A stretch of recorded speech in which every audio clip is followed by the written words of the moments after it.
Your problems don't stand a chance. What are you waiting for?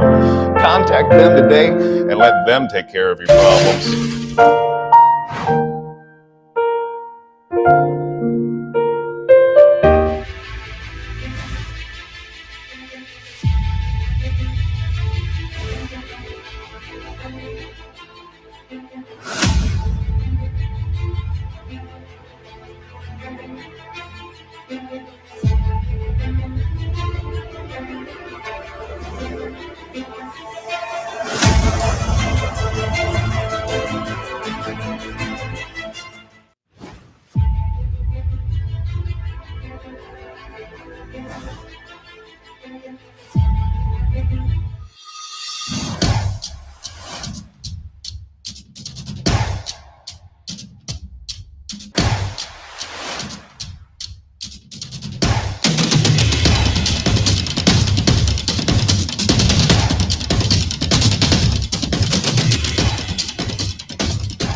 Good evening. Welcome to Undaunted, bringing into the news untold stories. I am Oni Opala. Let's begin.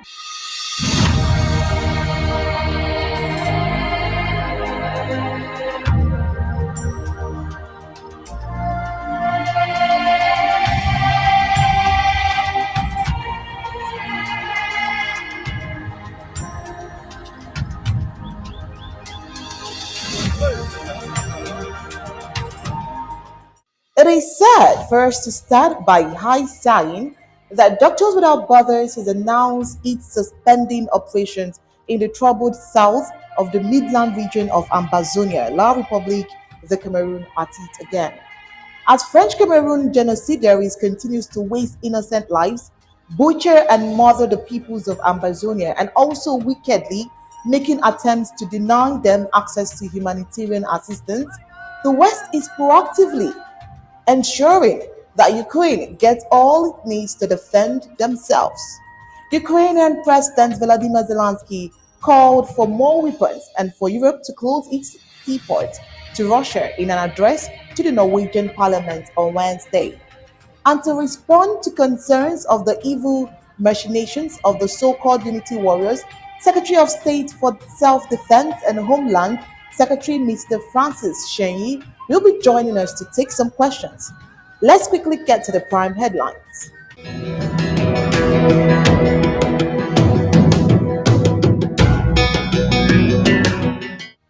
Prime headlines. Doctors Without Borders have announced it is suspending operations in the troubled south of the Midland region of Ambazonia. According to official reports, 29 people have died of cholera in Ambazonia in the past week, the colonial health minister announced on Friday, March 25th. The Secretary of State for Homeland Security and Defense responded to the killings in Bui by the Unity Warriors. Hard times hit hard on La Republic du Cameroon as denizens indulge in diabolic ways to make ends meet. Refugee crisis sparked by Russia's invasion continues to grow as conflict nears its sixth week. Ukraine President Volodymyr Zelensky called for more weapons and for Europe to close its seaports to Russia in an address to the Norwegian parliament on Wednesday. Ambazonian neutralists. When neutrality and hypocrisy have a common face of betrayal, Don Wanobi captions.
We sincerely apologize for that initial break in transmission.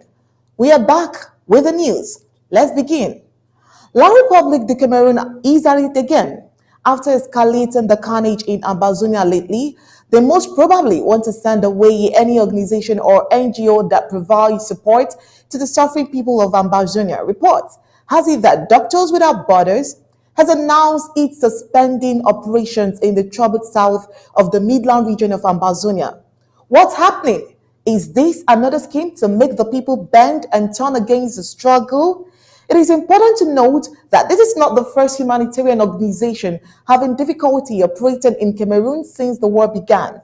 Often, these NGOs are presented with complicated policies or even denied access into the affected areas. Now you understand why even published data might not be accurate. Stay smart. What exactly is the situation this time? Only we've not been able to capture much information as to the reasons of the decision, but like you rightfully highlighted, Doctors Without Borders has announced it is suspending operations in the troubled south of the Midland region of Ambazonia. This comes months after similar actions in the north of the Midland region of Ambazonia following a series of unhealthy exchanges with the colonial government. In August of last year, the International Medical Humanitarian Organization, Doctors Without Borders, Medecins Sans Frontières, MSF, said they were forced to withdraw their teams from some part of Ambazonia, the north of the Midland region, an area that was and is severely impacted by years of armed conflict between the forces of occupation and restoration forces. At the time of that report, MSF had been unable to operate in the area since its programs were suspended by colonial authorities almost 8 months before September last year. There are very high chances that the current situation might just have been enhanced by the same circumstances. We cannot remain in a region where we are not allowed to provide care to people, said Emmanuel Lampard, MSF's operation coordinator for Central Africa in August last year. He continued, unfortunately, we cannot keep our staff on standby any longer, so we have no choice but to withdraw our teams. MSF will keep a small liaison office in Bamenda to continue dialogue with the colonial authorities in hopes of being able to return to the area in the future. It is worthy to be reminded that MSF provided free emergency medical care and ambulance services in the Northwest region from 2018 until its activities were suspended on December 8, 2020. This suspension came after a series of unfounded allegations accusing MSF of supporting local armed groups, the Restoration Forces, which MSF has consistently denied both publicly and in meetings with authorities. Despite months of engagement, authorities did not grant MSF permission to resume medical activities. Now you see why genociders may be wanting Doctors Without Borders out, right? Let's dig deeper. Our suspension significantly reduces access to medical services in an area where communities are badly affected by armed violence, said Lampert. We hope that the provision of medical humanitarian assistance to everyone without exclusions will still be possible. People are paying a very heavy price for this situation. If the colonial authorities decide to lift our suspension, we will resume our medical activities as soon as possible. It would appear that since last year, instead of them lifting the suspension, the colonial administration has increased the superstition. If not, why is there continued self-eviction of MSF from other parts of Ambazonia? Nearly 5 years of a senseless war in Ambazonia, with millions displaced, many healthcare facilities are no longer functional, and financial security and geographic constraints make it difficult for people to access those that have remained opened. MSF was one of the few international non-governmental organizations, NGOs, offering free medical care to communities in the entire nation of Ambazonia. Our teams manage the only free 24-hour ambulance service in the area. Each year, tens of thousands of patients benefited from MSF support in the region. But Cameroon is certainly unhappy with the help freely granted for the suffering people.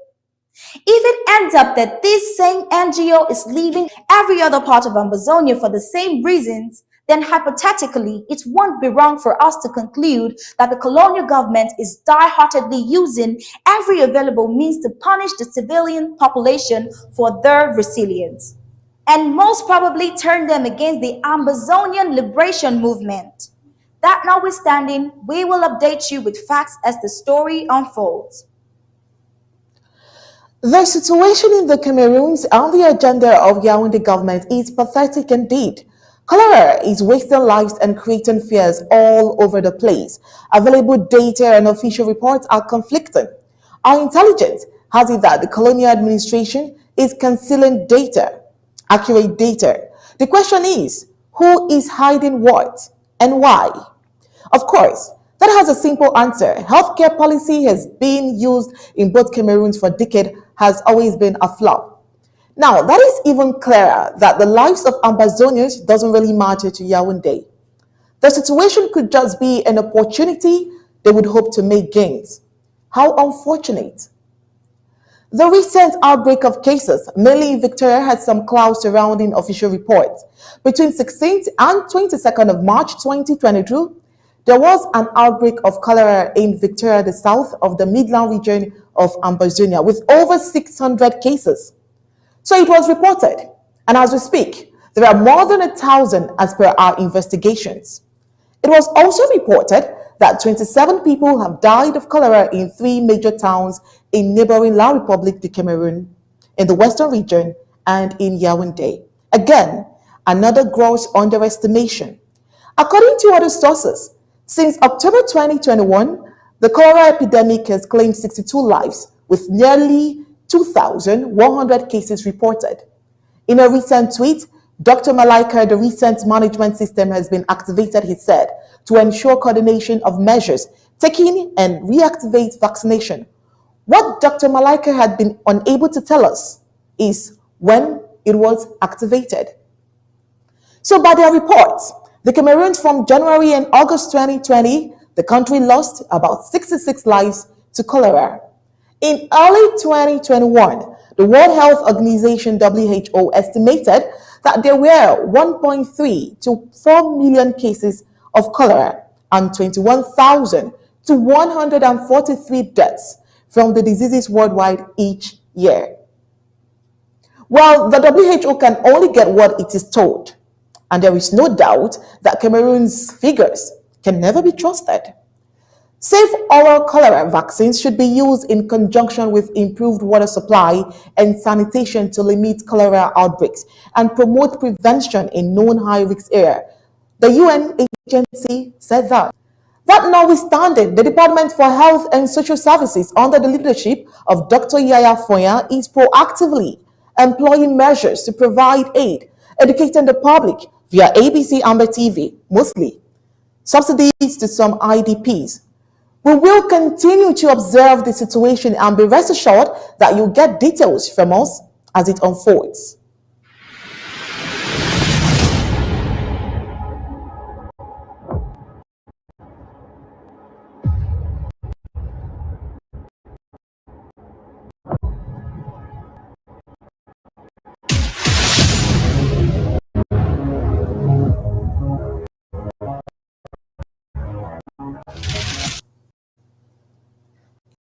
Yes, reported that warrior and his 90 civilians shot by the ADF, these unity warriors under the leadership of the so-called General Mad Dog.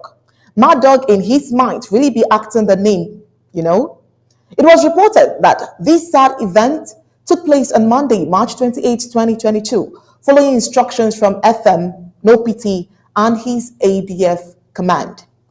The population in Boye County is sending out an SOS alarm following repeated assaults conducted in the county by the so-called Disunity Warriors, a creation of Ayabacho's ADF's La République du Cameroun terrorists. Forces in Bui for the past 4 days started with the invasion of Kenya, a village in the Kumbo local government area, arresting scores of civilians and killing a traditional practitioner. This was followed by their Waterloo at Kikiankum on Sunday, where the Bui warriors killed over 7 of them. In spite of the criminal gang's presence to promote and provide them the much needed backup. Now, the situation is quite troubling, and we would like to know what the interim is doing in this regard. Fortunately, we have the Secretary of State for Defense, Mr. Francis Cheney. Mr. Francis, good evening, and thanks for accepting this invitation. Nice to have you here, Mr. Francis. Now, talk to us, Secretary Frank. What is actually happening?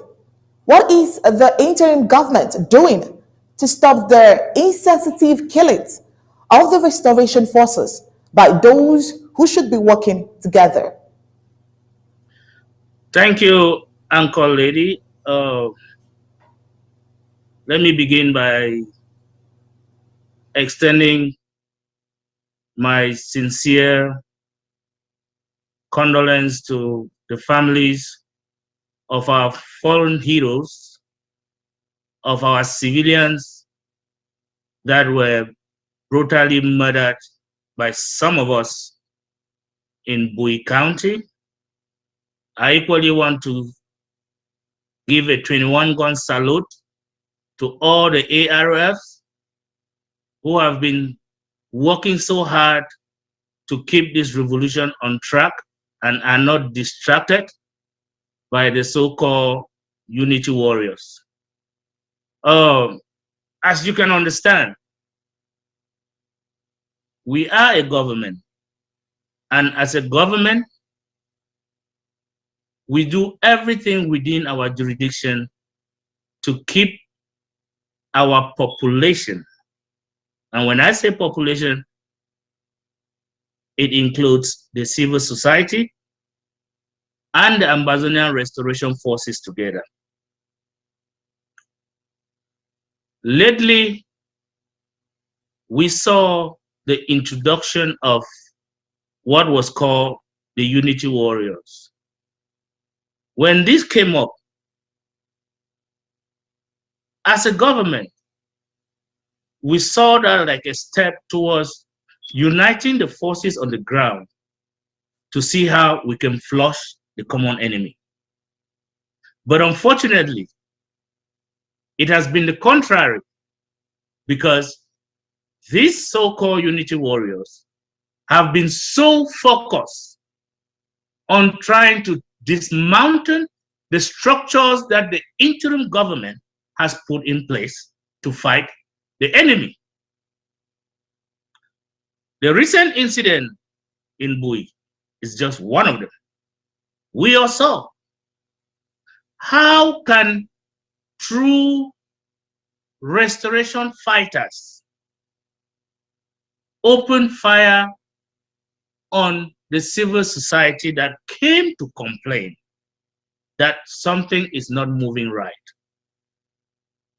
Why will fighters be turning their weapons against their own brothers and sisters and letting the enemy slide by? Well, the interim government will continue to sensitize and educate all the fighters on the ground. Uncle Lady, I want you to understand, I underscore the word all the fighters on the ground, not the ARFs. Because when I say ARFs, I'm distinguishing them.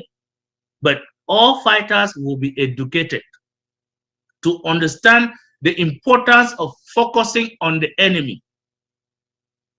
We will continue to build strategies as a government to focus on the enemy. And in order to ensure that we really succeed, we are calling on the civil society to please bear with us. These are trying moments in this revolution. If we falter, we will never get to this point again. So the Department of Self-Defense is calling on the civil society, the population of Bui in particular. Bui County has been too hot these days. A few days ago, it was in Uku, which is an LGA in Bui County. And today, we are talking about Kumbu Town.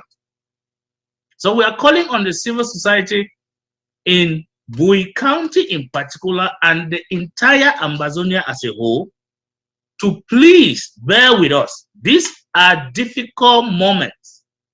If something comes up, please get hold of the officials of your local government or your county, or get hold of somebody within the interim government so that we can talk about it.